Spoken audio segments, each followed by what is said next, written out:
again to my YouTube channel. For today's video guys,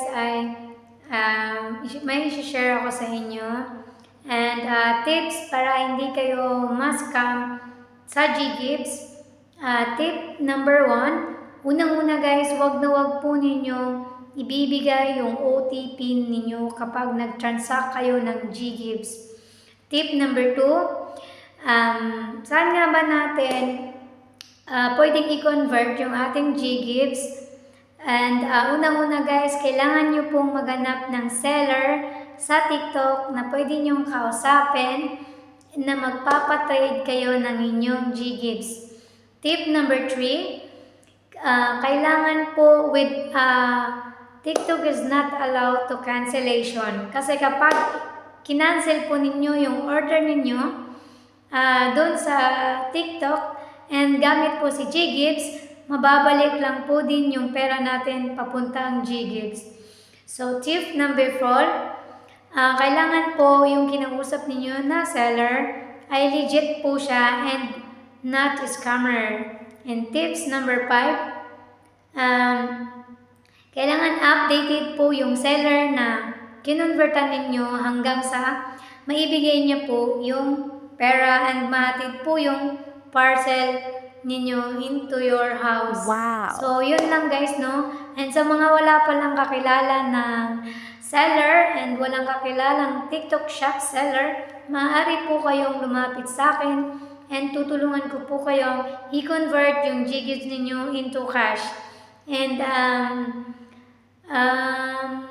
para po sa mga magtatanong, bakit ganun, bakit ganito, bakit ang tagal nung processing ng ating trade para kay GGives? So, ang masasabi ko lang guys, follow kasi po tayo sa rules ni TikTok. So, 7 days po talaga yung rules na bago po ma-send sa inyo yung pera na i-convert ninyo into cash sa GGives. So, yun lang guys, no? And, para din po sa mga may mga Rivi credit dyan. Ayun. Sorry guys, parang nawawala ako. Sorry. So, para sa mga may Rivi credit and you don't know how to use, maaari din po natin yan i-convert into cash. Mag-PM lang po kayo sa akin and I'm willing to help you para ma-convert po na into cash ang inyong Rivi credit. So, yun lang guys, no? I hope na may natutunan kayo sa aking video.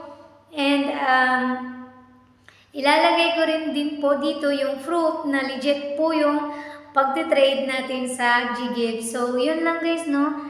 And, sana may natutunan kayo sa aking video. And, thank you for watching my tutorial video guys. And kung hindi ka pa nakapag-subscribe ng aking channel, don't forget to click the bell and subscribe guys para updated ka sa ating mga bagong video. So, thank you guys!